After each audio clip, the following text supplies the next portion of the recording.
तो आज के इस विशेष डीप डाइव में जो भी परीक्षा की तैयारी कर रहे छात्र या जिज्ञासु मन हमें सुन रहे हैं, उनके लिए हम डिकोड करने जा रहे हैं हमारा आज का मुख्य विषय। और वो विषय है, हाँ, स्लाइड 1 का जो शीर्षक है पद्म पुरस्कार 2026 परीक्षा मास्टर क्लास और संपूर्ण विश्लेषण। बहुत बढ़िया। इसे डिकोड करते हैं और सीधे स्लाइड 2 और 3 के बुनियादी नियमों पर चलते हैं। हाँ, नियम समझना बहुत जरूरी है। तो जैसे कि हमने बताया कि इसमें नकद राशि शून्य होती है, लेकिन ये पिरामिड काम कैसे करता है? मतलब मुझे ये पद्मश्री, भूषण और विभूषण हमेशा थोड़ा उलझा देते हैं। अच्छा, तो इसे थोड़ा आसान भाषा में समझते हैं। जी, देखिए, अगर हम ऐतिहासिक आंकड़ों पर जाएं तो 1954 में इनकी स्थापना हुई थी। हाँ, लेकिन तब इनके नाम ये नहीं थे। तब इन्हें पहला वर्ग, दूसरा वर्ग और तीसरा वर्ग कहा जाता था। अरे ये तो बहुत ही सरकारी टाइप का नाम लगता है। बिल्कुल, इसीलिए 8 जनवरी 1955 को एक नोटिफिकेशन के जरिए इनके नाम बदलकर वर्तमान नाम रखे गए। अच्छा, 8 जनवरी 1955 को। हाँ, और तब से हर साल गणतंत्र दिवस की पूर्व संध्या यानी 25 जनवरी को इनकी घोषणा होती है। 25 जनवरी को।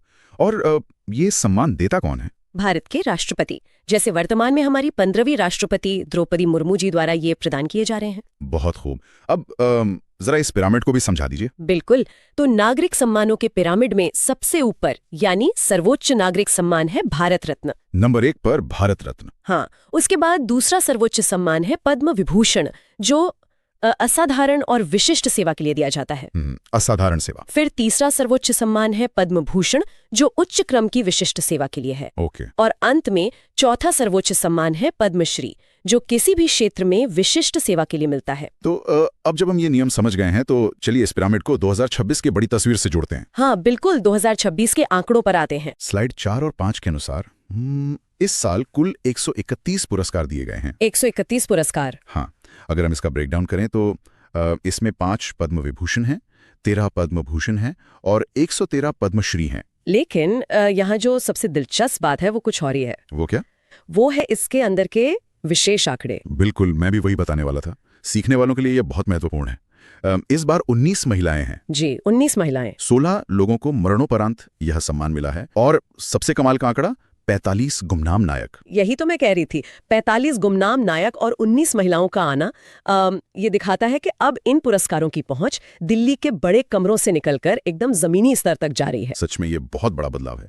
तो चलिए अब सीधे शिखर के नामों पर चलते हैं। स्लाइड 6, पद्म विभूषण के 5 नाम। 5 बहुत ही खास नाम। हाँ, सबसे पहला नाम है धर्मेंद्र सिंह देओल का। इन्हें कला के क्षेत्र में महाराष्ट्र राज्य से मरणोपरांत ये सम्मान दिया गया है। और धर्मेंद्र जी का भारतीय सिनेमा में जो योगदान है वो सच में असाधारण है। दशकों तक उन्होंने एक युग को जिया है। एकदम सही।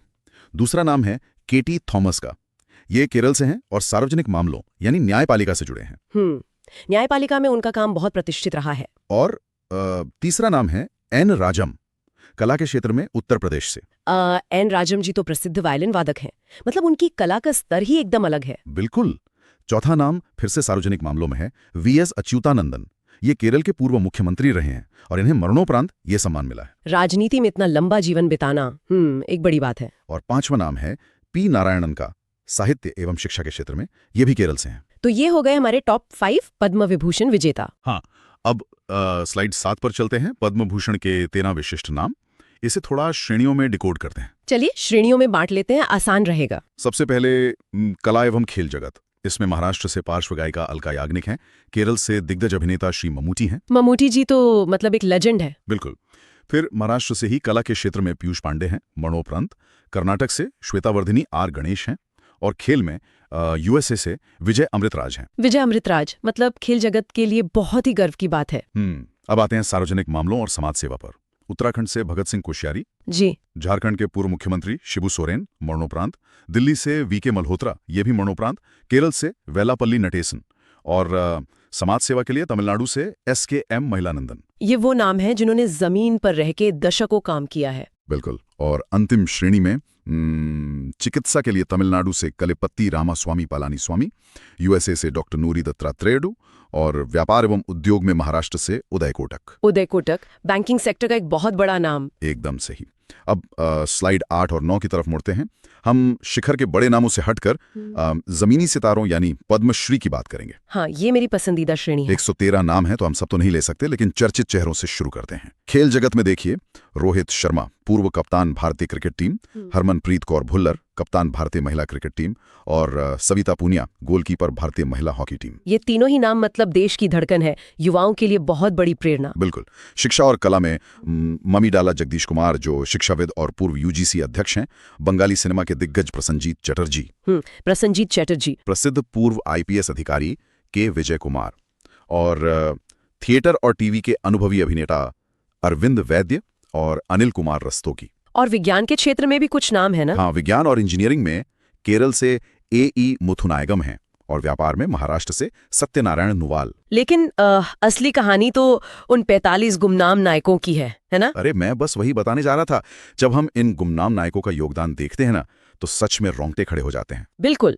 ये वो लोग हैं जो बिना किसी कैमरे या लाइमलाइट के अपना पूरा जीवन समाज को दे देते हैं। जैसे कोला कायल देव की अम्मा पर्यावरणविद, ब्रिजलाल भट्ट सामाजिक कार्य, मोहन नागर ये भी पर्यावरणविद हैं। इन लोग का पर्यावरण के लिए किया गया काम किसी चमत्कार से कम नहीं है। एकदम। फिर देखिए भगवान दास रेखवार, ये बुंदेली युद्ध कला को बचाए हुए हैं। साहित्य और शिक्षा में चरण हेम्ब्रम है।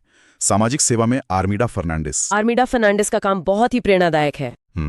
और साहित्य एवं शिक्षा में अंके गोड़ा, साथ ही लोक कलाकार गुरु गफूरुद्दीन मेवाती जोगी। मतलब ये नाम सुन के ही लगता है कि असली भारत इन लोगों के कंधों पे टिका है। बिल्कुल सही कहा आपने। अच्छा, अब अगर हम इसे थोड़ा बड़ी तस्वीर से जोड़ें, मतलब स्लाइड 10, 11 और 12 के हिसाब से इतिहास के पन्नों में जाएं, तो कुछ बहुत ही ऐतिहासिक प्रथम और दुर्लभ उपलब्धियां देखने को मिलती हैं। हाँ, हिस्टोरिकल फर्स्ट हमेशा परीक्षा के लिए भी बहुत जरूरी होते हैं। तो अगर हम खेल जगत की बात करें तो 1957 में पद्मश्री प्राप्त करने वाले पहले खिलाड़ी कौन थे? वो हॉकी के दिग्गज बलबीर सिंह दोसांझ थे 1957 में। बिल्कुल। और 1959 में पद्मश्री प्राप्त करने वाले पहले एथलीट बने फ्लाइंग सिख मिल्खा सिंह जी, बहुत बड़ा नाम। और एक स्पेशल माइलस्टोन भी है, पद्म विभूषण प्राप्त करने वाले पहले खिलाड़ी। हाँ, ये तो शतरंज के ग्रैंड मास्टर विश्वनाथन आनंद है। ये सवाल बहुत बार पूछा भी जाता है। हॉकी के जादूगर मेजर ध्यानचंद को 1956 में पद्म भूषण मिला था और कर्णम मल्लेश्वरी को 1999 में पद्मश्री। और अगर हम कला और महिलाओं की बात करें तो वहाँ भी बहुत से हिस्टोरिकल माइलस्टोन्स हैं। हाँ, स्लाइड 11 में इसका जिक्र है। जैसे 1958 में पद्मश्री जीतने वाली पहली अभिनेत्री थी नरगिस दत्त जी, बिल्कुल। और पद्मश्री जीतने वाली पहली ट्रांसजेंडर नर्तकी कौन थी? नर्तकी नटराज, जो कि एक भारतीय नर्तकी हैं। ये बहुत ही समावेशी कदम था। नर्तकी नटराज जी का सम्मान पूरे समुदाय का सम्मान था। बिल्कुल। और शास्त्रीय संगीत की बात करें तो 1999 में सितार वादक पंडित रविशंकर को सर्वोच्च नागरिक सम्मान भारत रत्न से नवाजा गया था। और नृत्य में भरतनाट्यम की दिग्गज और कला क्षेत्र की संस्थापक रुक्मिणी देवी अरुंडेल को पद्म भूषण मिला था और कथक नृत्यांगना कुमुदनी लाखिया को भी पद्म भूषण मिला था। लेकिन स्लाइड 12 में जो एक दुर्लभ उपलब्धि दी गई है ना, वो मुझे बहुत हैरान करती है।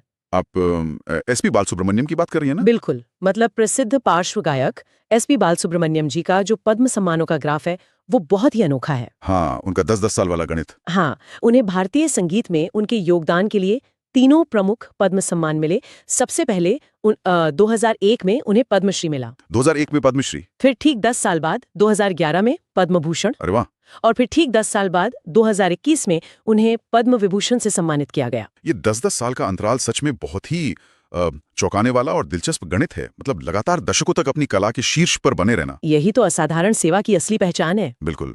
तो अब जब हमने लगभग सारे महत्वपूर्ण आंकड़े और नाम डिकोड कर लिए हैं, तो क्यों ना सुनने वालों का ध्यान केंद्रित करने के लिए एक छोटा सा रैपिड फायर क्विक टेस्ट लिया जाए। स्लाइड 13 बता देता हूं, 5 पद्म विभूषण और 13 पद्म भूषण। एकदम सही। दूसरा सवाल, 2026 में कुल कितनी महिलाओं को पद्म पुरस्कारों से सम्मानित किया गया? ये आंकड़ा तो हमने शुरुआत में ही बहुत जोर देकर बताया था, 19 महिलाएं। जी हाँ, 19 महिलाएं। और तीसरा सवाल, पद्म विभूषण प्राप्त करने वाले पहले खिलाड़ी कौन थे? विश्वनाथन आनंद जी, शतरंज के लिए। बिल्कुल, विश्वनाथन आनंद। आज का जो ये मिशन था वो पूरा हुआ। जी हाँ। तो इसी प्रेरणा के साथ हम अपनी सीखने की इस यात्रा को और इस डीप डाइव को यहीं समाप्त करते हैं। सीखते रहिए और डबल ज्ञान यूट्यूब चैनल के साथ अपनी तैयारी को मजबूत करते रहिए। सुनने के लिए बहुत बहुत धन्यवाद।